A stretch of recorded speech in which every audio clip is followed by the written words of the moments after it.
Bon día a todos y a totes. Muchas gracias por venir a esta comparecencia. Después de haber hablado con Su Majestad el Rey esta misma mañana para agradecerle siempre su apoyo y su fuerza a él y a Su Majestad la Reina con la Comunitat Valenciana, especialmente durante este año, pero la verdad es que desde siempre. Quiero empezar agradeciéndole, por supuesto, a Su Majestad su lealtad, su grandeza y el apoyo, insisto y reitero, a la Comunitat Valenciana en todo momento. Y paso a trasladarles la comparecencia que tenía prevista. Así que buenos días de nuevo, buenos días a todos y gracias por acudir a esta comparecencia especial, anunciada y meditada. Cumplido el primer aniversario de nuestra peor tragedia como pueblo, he decidido por primera vez en 12 meses hacer un balance más personal. Durante todo este tiempo siempre he mantenido el mismo criterio. Ante una situación tan grave como la que hemos afrontado, hablar de mi situación personal, orgánica o de mi futuro político me parecía una frivolidad. Ese desgaste lo asumí desde el principio. La riada que destruyó material y anímicamente a la provincia de Valencia y a la Comunitat Valenciana fue un tsunami inimaginable, de unas proporciones que aún no somos capaces ni de visualizar. Un territorio equivalente a todas las Islas Baleares, destrozado completamente por el desbordamiento de un barranco mortal, por el récord histórico de lluvias en España y por una revolución meteorológica sin precedentes en nuestra historia. Esta tierra está acostumbrada a las gotas frías de cada año, como las 2 alertas rojas que llevamos este otoño, pero no a la furia de la naturaleza que vivimos el 29 de octubre del 2024. Durante este año, desde la Generalitat Valenciana, hemos hecho todo, absolutamente todo, lo humanamente posible para la recuperación de las condiciones básicas de normalidad.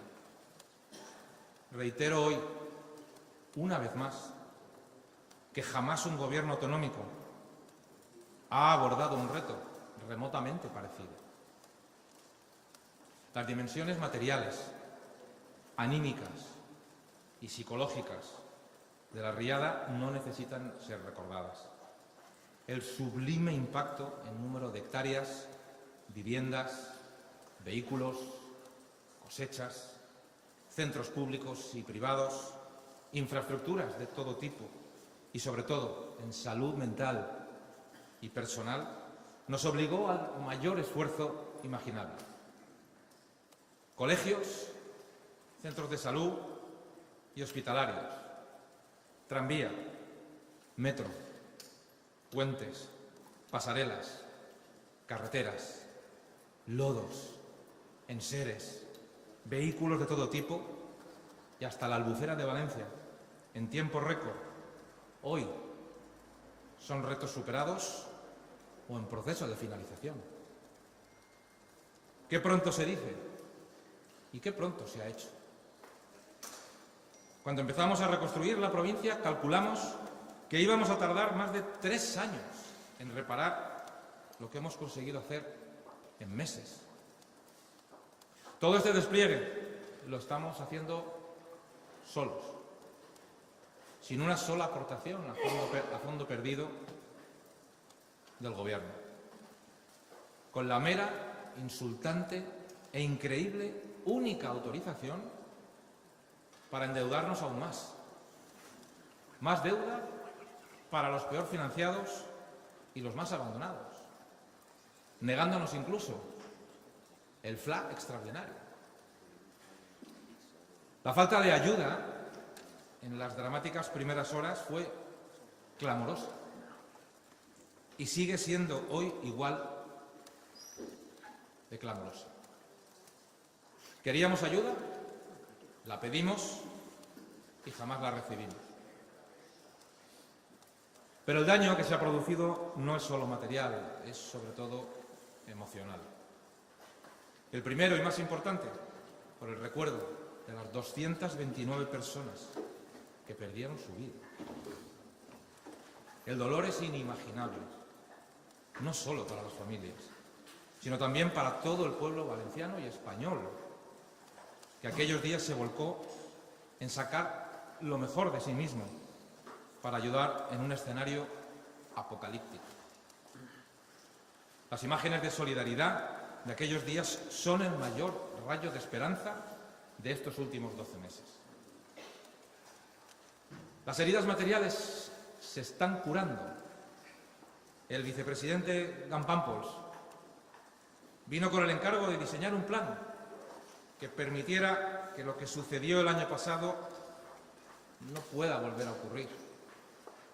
Todo el Consejo, todo, se ha volcado en reconstruir Valencia, cada uno de ellos en el ámbito de sus competencias, y lo han hecho de una manera ejemplar. Es verdad que hay cosas que quedan por hacer, algunas escandalosas, como las obras del Barranco del Pollo, que el Gobierno de España se niega a ejecutar, igual que se negó a hacerlas incluso cuando ya estaban presupuestadas. Pero hoy no he venido aquí para hablar de la recuperación material. He venido a hablar de las secuelas emocionales de la riada, especialmente de las de las víctimas, pero también de las del resto de la sociedad valenciana. Como decía al principio de esta comparecencia, hoy es el primer día, como excepción, que haré referencia a mi persona. Tras estos días de recordatorio y aniversario, duros, profundos, desgarradores y, por qué no decirlo, crispados y en ocasiones crueles, quiero compartir la reflexión que llevo haciendo desde la riada. Y es momento de reconocer los errores propios, aquellos que me sitúan en el centro de la crítica política como máximo responsable de la Generalitat Valenciana en el peor día de nuestra historia y en los inmediatamente posteriores. Me gustaría enunciarlos expresamente. Permitir que se generaran toda clase de bulos muy dolorosos por no dar explicaciones a tiempo. No pedimos la declaración de emergencia nacional porque, según el propio Gobierno, no iba a traer más efectivos ni iba a hacer que llegaran antes. La realidad es que los días posteriores descubrimos que nos quisieron dejar solos por estrategia política. El presidente de mi partido me lo aconsejó y tenía razón. Mi ingenuidad manifiesta de creer que por recibir de forma amable al Gobierno los primeros días, la ayuda se iba a acelerar. Y, sobre todo, mantener la agenda de ese día. Es cierto que con los datos de mediodía, con la Confederación Hidrográfica del Júcar certificando que el Barranco del Pollo estaba seco y el Júcar podía absorber el agua de un Magro en tendencia descendente, con el temporal yéndose a Cuenca a las 6, según la EMET, sin una gota de agua en Paiporta o Catarroja, era inimaginable que unas pocas horas después el Pollo pasara de estar seco a ser una trampa mortal. Pero también es verdad que en la otra punta de la provincia, y sin relación con el Pollo, a mediodía, el temporal se centraba en Utiel. Y yo debía haber tenido la visión política de cancelar mi agenda y desplazarme hacia allí. Con ello cometí otro error: permitir que se instalara en el imaginario social La idea de un presidente ajeno a la emergencia durante aquella fatídica tarde. Sin olvidar que, como ha quedado acreditado, la información clave de esa misma tarde, que fue el desbordamiento mortal del Barranco del Pollo, nunca la supimos. Sé que cometí errores, los reconozco y voy a vivir con ellos toda mi vida. He pedido perdón y hoy lo vuelvo a repetir, pero ninguno de ellos fue por cálculo político o por mala fe. No sabíamos que el Barranco del Pollo se desbordaba. No supimos que había fallecidos hasta la madrugada del 30, ni que la tragedia pudiera tener esa magnitud. Desde la misma mañana del día 30 nos hicimos cargo de un trabajo ingente e inimaginable prácticamente solos. Y seguro que hubo cosas que debieron funcionar mejor, pero jamás escatimamos en recursos, en esfuerzo y en trabajo incansable ante una devastación inimaginable. Más allá de estos errores, que reconozco sin ambajes, también es cierto que ha habido una campaña brutal en la que algunos han intentado convertir el deporte nacional en llamarme asesino. Para ello no han escatimado ni en mentiras ni en presupuesto. Han llegado a decir que aquella tarde estuve de cumpleaños con políticos o expolíticos, incomunicado, con el móvil apagado, diseñando el urbanismo depredador y, por supuesto, el repugnante ataque machista que ni siquiera voy a mencionar. Todo ello mientras, a la vez, los mismos afirmaban, sin ningún género de dudas, que yo estaba interfiriendo o retrasando la alerta. Y todo ello para tener una excusa para tapar los tremendos fallos que tuvieron aquella tarde las agencias del gobierno y para, de nuevo, ofrecer la peor cara de un ADN ya conocido en la izquierda, aprovechar la muerte y la tragedia para hacer política. Mientras unos utilizan la desgracia como excusa, yo no voy a poner ninguna. La realidad es que hoy soy foco de crítica, ruido, odio y crispación. Quizás sea ese el gran escollo que quede por superar.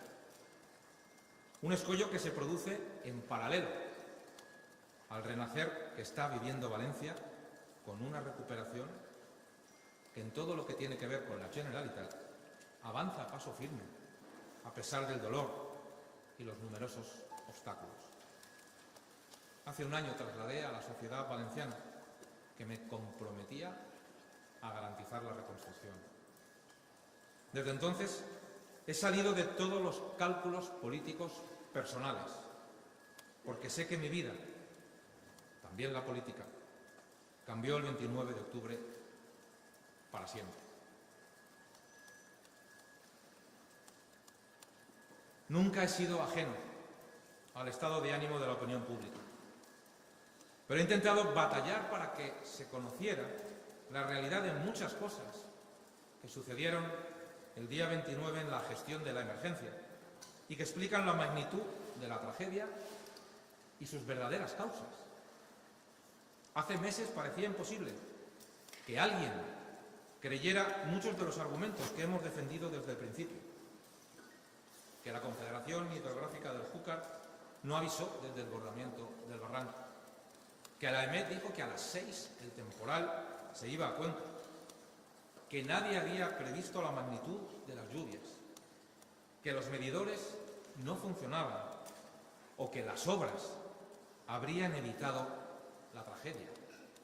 A día de hoy, todo esto se ha podido demostrar.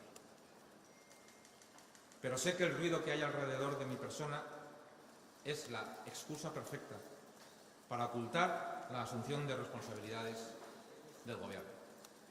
Tanto en la información errónea que trasladaron el 29 de octubre, como en el retraso de la ayuda a los días posteriores, como en la pésima labor de reconstrucción que están llevando a cabo. Yo, sin embargo, no voy a llamarles asesinos por errar en sus predicciones. Estos meses han sido durísimos y no quiero ni por un segundo que me malinterpreten. Las víctimas tienen todo el derecho a expresarse como consideren. Siempre he puesto por delante de absolutamente todo la responsabilidad y el compromiso de la recuperación de mi tierra contra viento y marea. Liderar ese trabajo, bien encauzado ya, requiere de una fuerza especial que ni yo ni mi familia tenemos. Ya no. Y como lo primero es la misión que este pueblo sigue teniendo por delante, debe tener el impulso que merece. Alguien que con la mayoría que claramente votaron los valencianos, complete y consolide este nuevo tiempo que necesita la Generalitat. Que demuestre que el Gobierno ya no tiene excusas para poder seguir arrastrando los pies. Que ya no haya campaña de odio ni señalamiento contra nadie que justifique abandonar y despreciar a toda una tierra.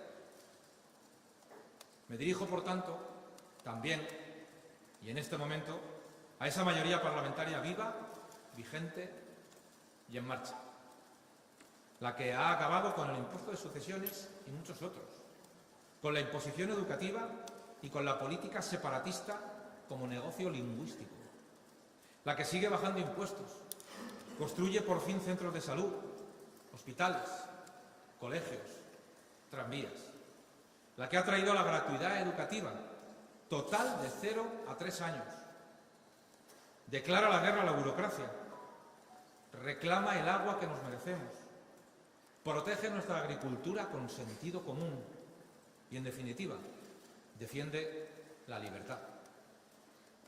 Es la mayoría que está liderando la reconstrucción y no podemos permitir que nadie la pare. Apelo a la responsabilidad de esa mayoría para elegir nuevo presidente de la Generalitat.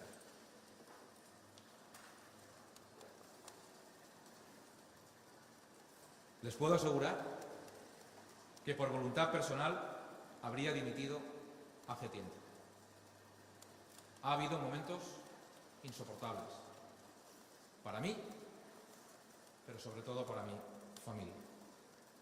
Creía de corazón que me sería más fácil demostrar desde esta atalaya lo que ocurrió en la gestión de la emergencia, la información de la que no dispusimos, las ayudas que no llegaron y, sobre todo, que podría ayudar a levantar esta tierra después de la devastación.